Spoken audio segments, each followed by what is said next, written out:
So how will you mind your mind? Number 1. Meditate. Number 2. Inspiration. Number 3. Nurture. 4. Dominate. आप सब अब दिल थाम के बैठ जाइए, क्योंकि निमाई पाठशाला के अंतर्गत हम भाव प्रस्तुति भी, देखिए हम प्ले नहीं करते, प्ले एक नाट्य प्रस्तुति होती है, हम भाव प्रस्तुति करते हैं, आवाहन करते हैं अपने आचार्यों का कि वो आकर हमें फिर से उस समय में ले जाएं जब उन्होंने प्रचार के लिए, इस गौड़िया वैष्णव परंपरा के लिए प्रयास किया है। रस लेंगे एक अत्यंत प्रेमनीय वैष्णव भक्त नरोत्तम दास ठाकुर जी की भावमय प्रस्तुति का। नरोत्तम दास ठाकुर जी 16वीं सदी के वैष्णव संत, जिन्होंने चैतन्य महाप्रभु जी की शिक्षाओं को लोकप्रिय बनाने के लिए कई महत्वपूर्ण ग्रंथों की रचना की। आइए आज हम उनके जीवन और उनके द्वारा दी गई शिक्षा को भाव प्रस्तुति द्वारा सबके अंतरंग में स्थापित करें। प्रणाम आचार्य। आयुष्मान भव। आचार्य, कृपा कर अब हमारे पुत्र का नामकरण और इसके भविष्य का आंकलन कीजिए। माघ पूर्णिमा की तिथि में जन्मे आपके पुत्र का नाम न अक्षर से होना चाहिए। राजकुमार नरोत्तम की अद्भुत। पर क्या आचार्य, कुंडली में कोई दोष तो नहीं? राजन, इसे गुण कहूं या दोष समझ नहीं आ रहा। ऐसा क्या है श्रीमन जिसे आप नहीं समझ पा रहे हैं? आपका पुत्र या तो आपके गडेर हाट राज्य पर सुखपूर्वक राज करेगा, या फिर वैराग्य लेकर भक्ति मार्ग पर अग्रसर होगा। वैराग्य? हाँ नारायणी देवी, वैराग्य। भला उस नदी की लहरों में ऐसा क्या है?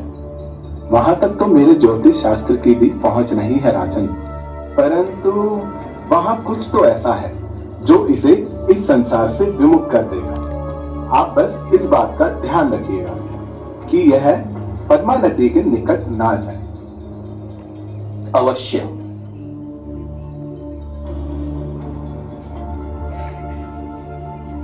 देखते ही देखते कुछ वर्ष बीत गए। ग्राम के एक वैष्णव कृष्णदास से नरोत्तम प्रतिदिन गौर कथा सुनते रहते। जैसे जैसे नरोत्तम बड़े हो रहे थे, वैसे ही बढ़ रही थी उनके माता पिता की चिंता और पुत्र वियोग का भय। माँ, तुम्हें कथा है? आ गए मेरे नरू। कैसा रहा आज का विद्या अध्ययन? क्या पढ़ाया गुरुजी ने? गुरुजी तो संस्कृत के धातु रूप सिखा रहे थे माँ। तूने अच्छे से समझा ना? हाँ, वो तो समझ लिया, पर आज कृष्णदास जी ने मुझे बड़ी अच्छी कथा सुनाई महाप्रभु की। कौन सी कथा? जगाई मधाई की। माँ, तुम विश्वास नहीं करोगी कि महाप्रभु ने कैसे उन दोनों का उद्धार किया और उन्हें भी भक्त बना दिया। नरू, ये क्या तुम पूरे दिन सन्यासियों की कथाएं सुनते रहते हो? सन्यासी? नहीं माँ, वो कोई साधारण सन्यासी नहीं है। चैतन्य महाप्रभु स्वयं राधा कृष्ण के मिलित अवतार हैं। कृष्णदास ने कहा और तूने मान लिया? वो ना कहते तब भी मैं मान लेता। महाप्रभु की लीला है ही ऐसी। तू और तेरी बातें, भला कोई जीत सका है इनसे? माँ, जब मैं बड़ा हो जाऊंगा ना, तब मैं महाप्रभु से अवश्य मिलूंगा। ठीक है, मिल लेना। अब कुछ भोजन भी कर लीजिए राजकुमार नरोत्तम। नहीं, भोजन बाद में। पहले मैं पद्मा नदी में स्नान करने जा रहा हूँ। नहीं, तू पद्मा नदी के समीप नहीं जाएगा नरू। तुम एक नदी से इतना डरती क्यों हो माँ? मैं नहीं डरती, पर तुम डर जाओगे। पद्मा नदी इतनी अधिक गहरी है। नहीं, मुझे नहीं पता। मुझे बस पद्मा नदी में जाना है। अरे क्या हुआ मेरे राजकुमार को? होना क्या था, आज फिर पद्मा नदी में जाने का हट कर रहा। अच्छा ठीक है, अगले माह हम तुम्हें अवश्य ले चलेंगे पद्मा नदी के तट पर, उचित है? जी। महाराज, ओडिशा के गजपति से एक समाचार पत्र आया है। क्या समाचार है? लिखा है कि जगन्नाथपुरी में निवास कर रहे सन्यासी चैतन्य महाप्रभु इस संसार से अप्रकट हो चुके हैं। क्या? पिताजी, क्या महाप्रभु? हाँ पुत्र, तुम्हारे महाप्रभु संसार से अंतर्ध्यान हो चुके हैं।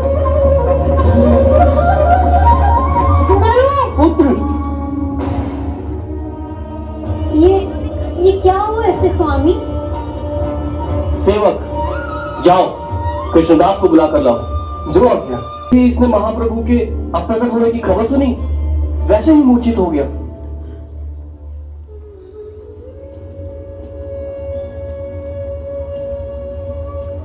राजकुमार नरोत्तम, राजकुमार नरोत्तम,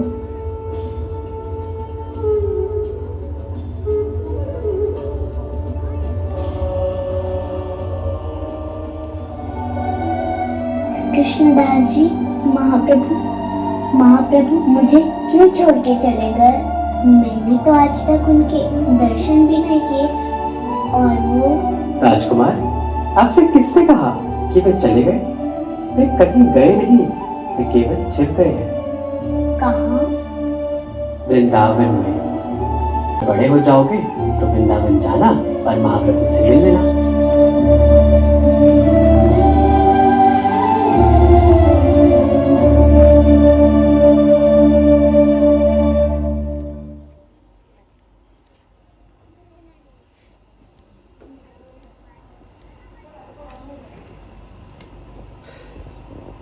वे कहीं गए नहीं, वे केवल छिप गए हैं। कहाँ?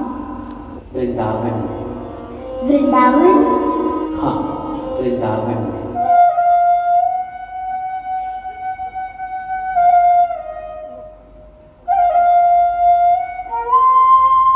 नरोत्तम,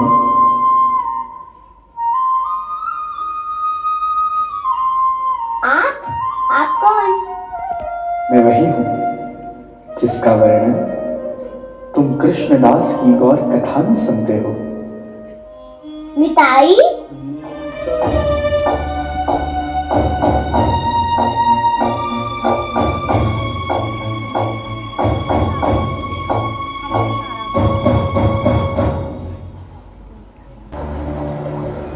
नरोत्तम, मेरे समीप आओ पुत्र।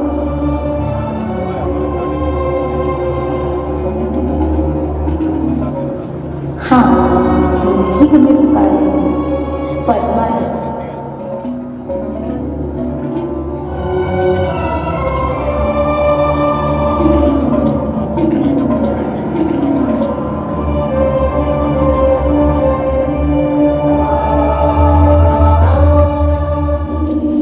मैं तुम्हें केवल वह धन प्रदान करना चाहती हूँ जिसे महाप्रभु ने मुझे तुम्हें देने की आज्ञा दी है। धन? हाँ, कुछ वर्ष पहले जब महाप्रभु रामकीली ग्राम से जगन्नाथपुरी की ओर जा रहे थे, तब वे कृपावश मेरे तट पर रुके थे।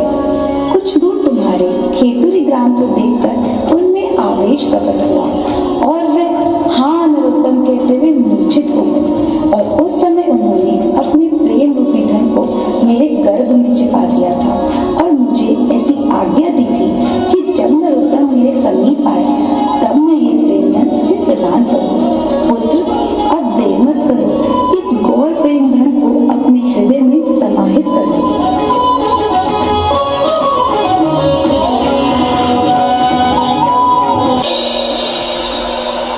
गौर सुंदर का प्रेम प्राप्त करते ही बालक नरोत्तम में अष्ट सात्विक भाव प्रकट हो गए। शाप लेश मात्र भी कम न हुई। राजमहल की 4 दीवारें अब उनकी कृष्ण भक्ति में बाधा बनने लगी। और ऐसे ही एक दिन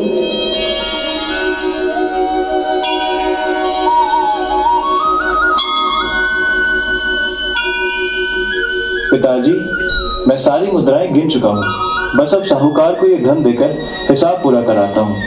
हाँ पुत्र, मैं तुम्हारे साथ कुछ सेवक भी भेज देता हूँ, ध्यान पूर्वक जाना। जो आ गया। प्रणाम।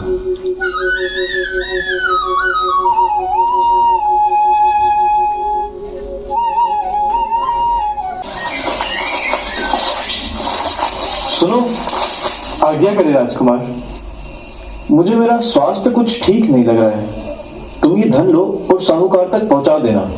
मैं यहीं तुम्हारी प्रतीक्षा करूंगा। पर राजकुमार, इस गहन वन में आप अकेले? चिंता मत करो, तुम्हें इस धन को पहुंचाने में अधिक देर नहीं लगेगी। जाओ, शीघ्र इसे देकर लौट आओ। जो आ गया राजकुमार।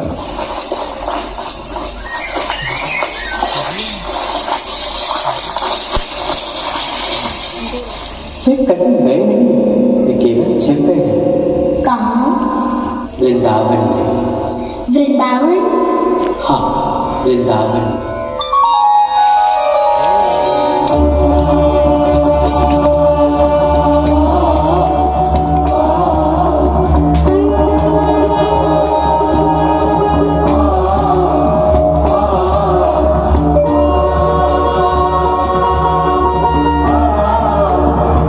नहीं उठा सके और अंत में वृंदावन की ओर चल पड़े। क्या आपने यहाँ किसी राजकुमार को आते हुए देखा है मान्यवर? आपको किसने कहा कि यहाँ कोई राजकुमार आएंगे? महोदय, हमें श्री जीव गोस्वामी पाद ने आज्ञा देते हुए कहा है कि आज विश्राम घाट पर नरोत्तम नाम के कोई राजकुमार आएंगे, सो हम उन्हें ढूंढ रहे हैं। जीव गोस्वामी पाद ने भेजा है? मैं धन्य हो गया महोदय, मैं ही नरोत्तम हूँ। प्रणाम। आइए, मैं आपको गोस्वामी पाद के समीप ले चलता हूँ। कुमार नरोत्तम आ चुके हैं।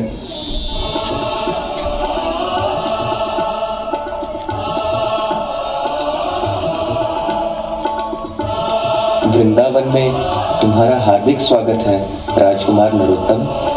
राजकुमार नहीं गोस्वामी पाद, राजकुमार की उपाधि तो मैं खेतुरी में ही छोड़कर आ चुका हूँ। यहाँ तो मैं केवल आपका दास हूँ। वास्तविकता में तुम गौरांग महाप्रभु की कृपा के मूर्तिमान स्वरूप हो। अब आओ, मैं तुम्हें अन्य गोस्वामीगण तथा भक्तों से मिलवाता हूँ। नरोत्तम, ये है श्री लोकनाथ गोस्वामी पाद। अरे, तुम श्रीपाद को कैसे जानते हो? क्या कभी पूर्व में मिलन हुआ है? इस जन्म में तो शायद यह प्रथम मिलन है गोस्वामी पाद, परंतु लग रहा है कि इन्हें मैं जन्म जन्मांतर से जानता हूँ। श्रीपाद, ये नरोत्तम दास हैं, जिनके आने की बात मैंने आपसे कही थी।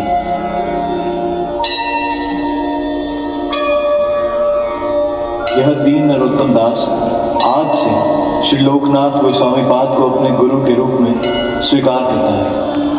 वंदे गुरु श्री चरणारविंदम। आपको तो कोई भी वरिष्ठ वैष्णव दीक्षा देने में संकोच नहीं करेगा। आप कहिए, किसके प्रति गुरु भाव रखते हैं? श्रीपाद लोकनाथ गोस्वामी जी। क्या? जी नरोत्तम जी, आप शायद नहीं जानते, लोकनाथ गोस्वामी जी का प्रण है कि वे कभी जीवन में शिष्य नहीं बनाएंगे। एक भी नहीं? कभी नहीं, ये उनका दृढ़ व्रत है। कोई बात नहीं, यदि किसी को शिष्य न बनाना उनकी प्रतिज्ञा है तो उन्हें अपना गुरु मान लेना मेरी प्रतिज्ञा है। बस आप कृपा कर मुझे यह बता दें कि मैं उनकी कौन सी सेवा कर सकता हूँ। उनकी सेवा करना प्राय असंभव है, क्योंकि वो अपनी सेवा का कोई अवसर छोड़ते ही नहीं। भोग सिद्ध करने से लेकर अपने वस्त्र धोने तक सारी सेवाएं वे स्वयं करते हैं। ऐसी कोई तो एक सेवा होगी जिसे किया जा सके। मेरे ध्यान में तो कोई ऐसी सेवा नहीं, पर उचित यही होगा नरोत्तम जी कि आप लोकनाथ गोस्वामी जी से दीक्षा लेने का हठ त्याग ही दें।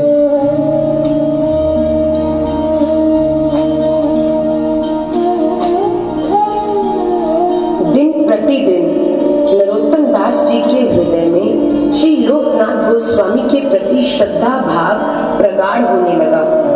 श्री लोकनाथ गोस्वामी जी को उनके कारण कोई कष्ट न हो, इसीलिए नरोत्तम दास उनकी कुटिया से कुछ दूर रहकर ही भजन करने लगे। इस प्रकार वे प्रतिदिन अपने गुरु की दिनचर्या को देखने लगे और सेवा का कोई अवसर ढूंढने लगे। अंत में उन्होंने पाया कि श्रीपाद प्रातः समय एक निश्चित स्थान पर शौच क्रिया के लिए निवृत्त होने जाते हैं। इसी में नरोत्तम दास जी ने अपना अवसर खोज लिया और वे नियमित रूप से उस स्थान पर पहुंचते और वहां की सफाई करते।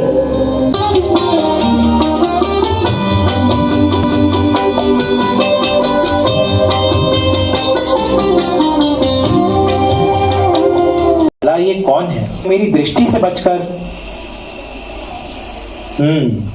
कल मैं अपने निश्चित समय से कुछ देर पहले आकर उस व्यक्ति को रंगे हाथ पकड़ूंगा।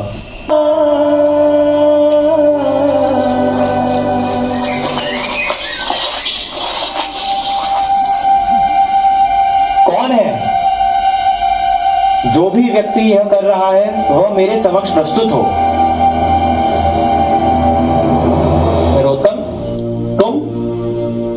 जी, मैंने स्वप्न में भी नहीं सोचा था कि एक राजा का पुत्र इस प्रकार की सेवा कर सकता है। महाराज, मैं राजा का पुत्र बनकर नहीं, आपका दास बनकर सेवा कर रहा था। परंतु तुम ऐसा कार्य कर ही क्यों रहे हो? कार्य नहीं महाराज, गुरु सेवा कर रहा था। गुरु सेवा? कौन है तुम्हारे गुरु? आप गुरुदेव।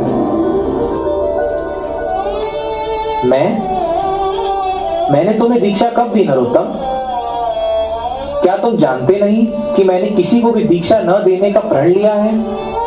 मैं तो केवल इतना जानता हूँ कि आप मेरे गुरुदेव हैं और मैं आपका शिष्य। इस प्रकार भावुक होकर बात नहीं बनेगी नरोत्तम।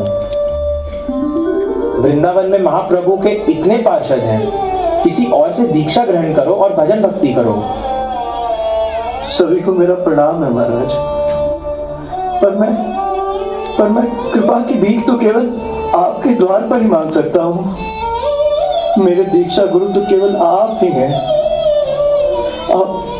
आप चिंता मत कीजिए गुरुदेव, मुझे किसी प्रकार की शीघ्रता नहीं। यदि आप मुझे इस जन्म में दीक्षा नहीं देंगे तो अगले जन्म में सही, अगले में नहीं तो किसी और जन्म में सही। परंतु ये दीन नरोत्तम तो आपको अपना सर्वस्व मान चुका है गुरुदेव। आप अपने नियम का पालन करते रहिए और मैं अपने नियम का। हरे कृष्ण राम हरे। ये क्या हो रहा है आज? हरि नाम में मेरा मन क्यों नहीं लग रहा? जब मन में दुविधा हो तब प्रयास करने पर भी हरि नाम में मन नहीं लग सकता।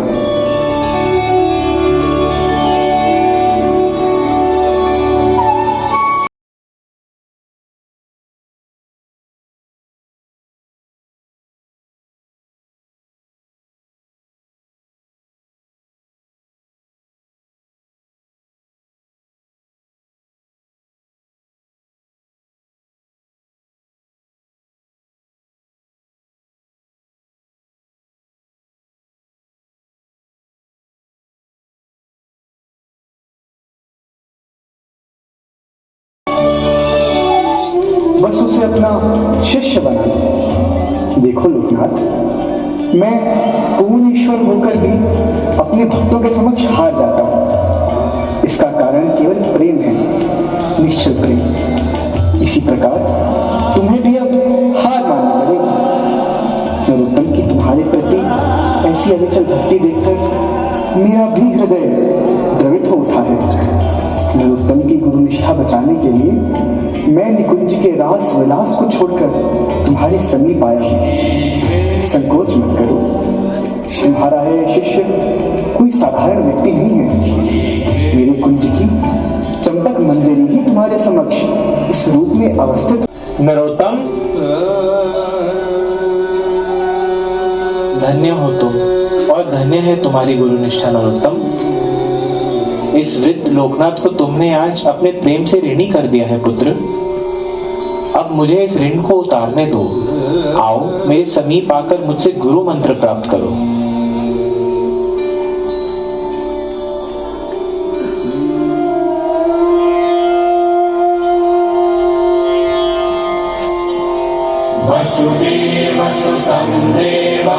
श्री नरोत्तम दास जी को कृष्ण मंत्र प्रदान करके दीक्षित किया। दीक्षा के उपरांत श्री नरोत्तम दास जी श्री जीव गोस्वामी पाद के अनुगत्य में गौड़ीय ग्रंथों का अध्ययन करने लगे। तत्व ज्ञान के साथ रस मार्ग का भी वे आस्वादन करने लगे। ऐसे ही एक दिन वे जप के समय मानसी सेवा कर रहे थे और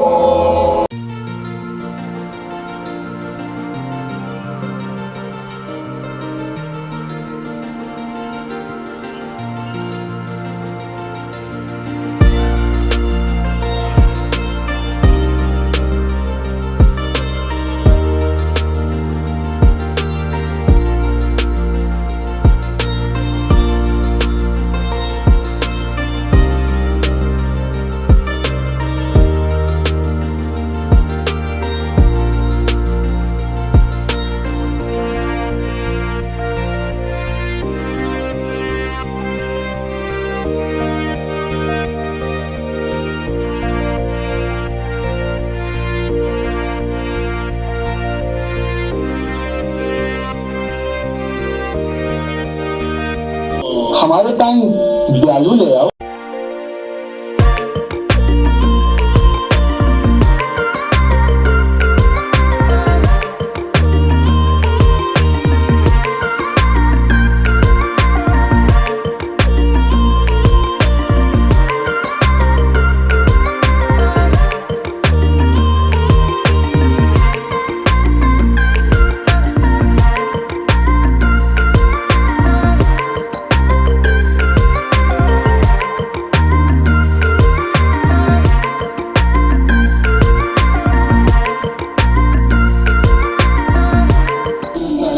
मालपुआ ना तो क्या जी करे आपको? खीर, वो भी चंपक मंजरी के हाथ की। चंपक मंजरी? जा श्याम सुंदर और मेरे ताई खीर बना ला। जो आज्ञा स्वामिनी। केवल उंगली का स्पर्श मात्र किया और तत्क्षण मेरी उंगली जल गई।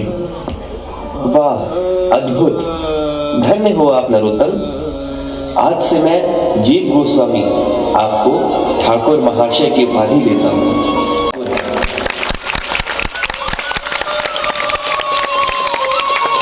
आनंद पूर्वक भजन और गुरु सेवा में बीतने लगे।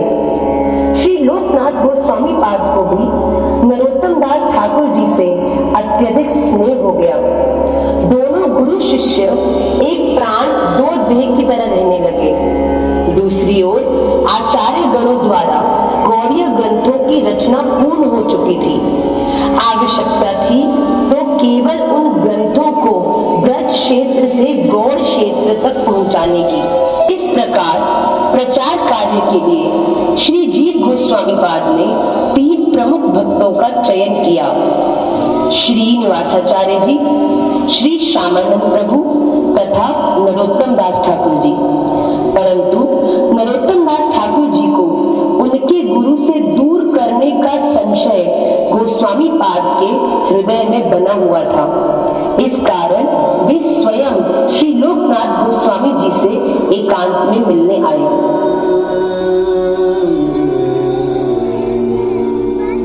प्रणाम श्रीपाद। कृष्णेर मतिरस्तु। आइए विराजिए गोस्वामी जी। श्रीपाद, आज विराज नहीं सकता क्योंकि मैं आज आपसे कुछ मांगने आया हूँ। आप प्राण भी मांगेंगे तो भी ये वृद्ध आपको मना नहीं करेगा। मैं आपसे आपके प्राण नहीं श्रीपाद, आपके प्राणों से बढ़कर आपके शिष्य नरोत्तम को मांगने आया हूँ। नरोत्तम तो आप ही का है, उसे मांगने की क्या आवश्यकता? श्रीपाद, मैं गौड़ देश में प्रचार के लिए श्रीनिवासाचार्य और श्यामानंद के साथ नरोत्तम को भेजना चाहता हूँ। जी गोस्वामी जी, मैंने महाप्रभु की आज्ञा का पालन करते हुए उन्हीं का त्याग कर दिया था और वर्षों पहले यहाँ वृंदावन आ गया था। भला हमारी प्रणाली में त्याग कोई बड़ी वस्तु है क्या?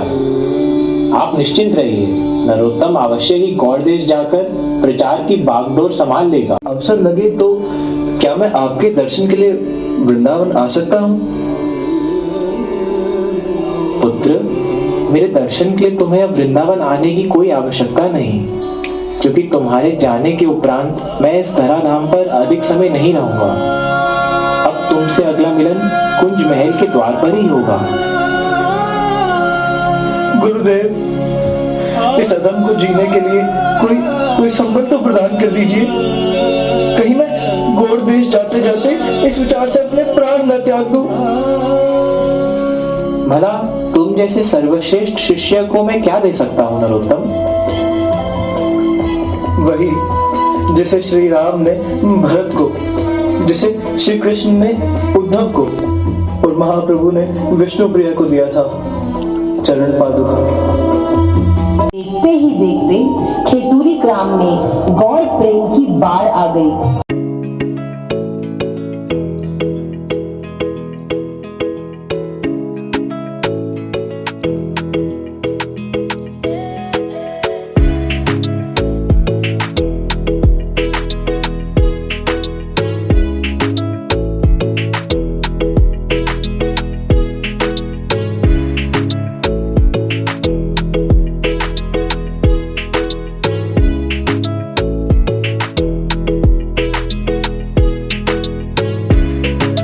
खेतुरी उत्सव का आयोजन किया, जिसमें दूर दूर से अनेक वैष्णव सम्मिलित हुए।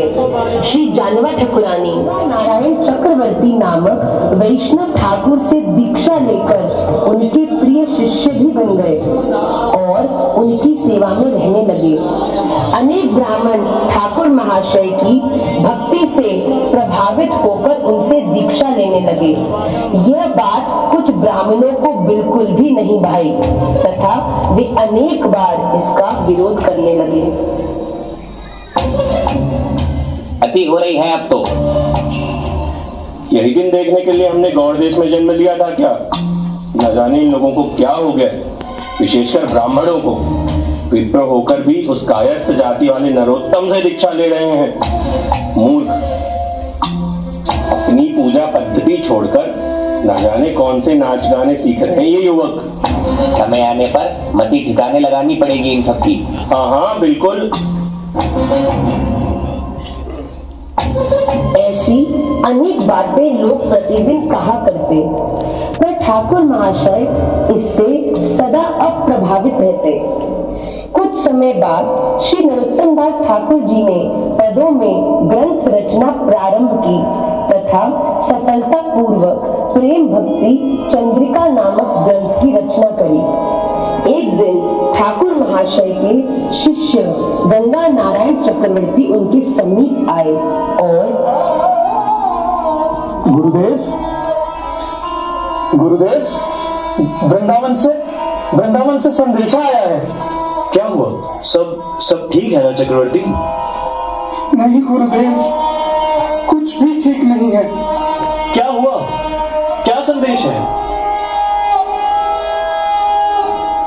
वृंदावन में श्रीपाद गोपाल भट्ट गोस्वामी प्रकट हो चुके हैं तथा ब्रजभूमि की ओर गए श्रीनिवास आचार्य और रामचंद्र कविराज भी नित्य सेवा में जा चुके हैं गुरुदेव।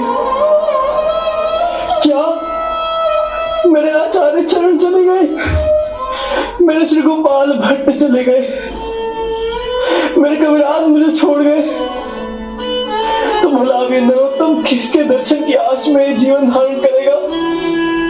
ऐसा जीवन तो पाषाण की शिला पर पटक पटक कर नष्ट करने योग्य है। नहीं गुरुदेव, हम दीनहीन शिष्यों का कुछ तो विचार करिए गुरुदेव। गुरुदेव, क्या कोई बाहर है? क्या हुआ नारायण? मेरे गुरुदेव अभी शांत बैठे थे और अचानक मूर्छित हो गए। रुको, मैं देखता हूँ।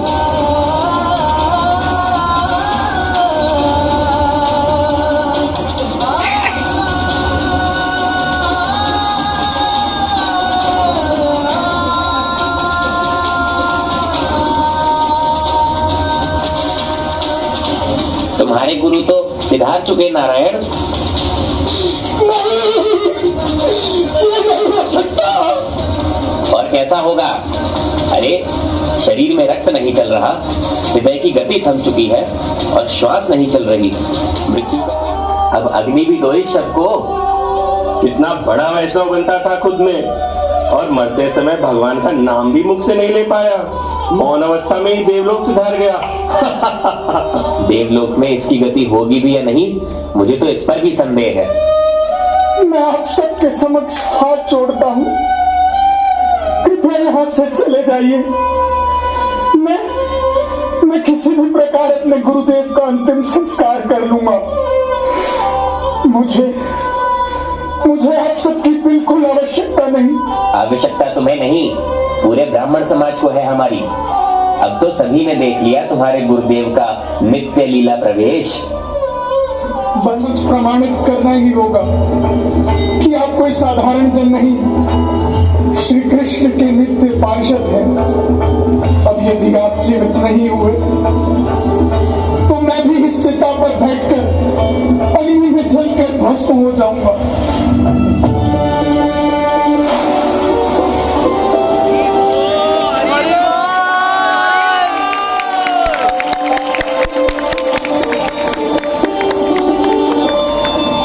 चमत्कार के उपरांत सभी ब्राह्मणों ने ठाकुर महाशय से क्षमा मांगी और स्वयं भी उनसे दीक्षा प्राप्त की। इस प्रकार कुछ और वर्ष बीते और नरोत्तम दास ठाकुर जी अब वृद्ध हो चले। एक दिन उन्होंने गंगा में स्नान करने की इच्छा प्रकट की। तब उनके शिष्य नारायण तथा रामकृष्ण दास उनके श्री अंग को मल मल कर नदी में स्नान कराने लगे। तभी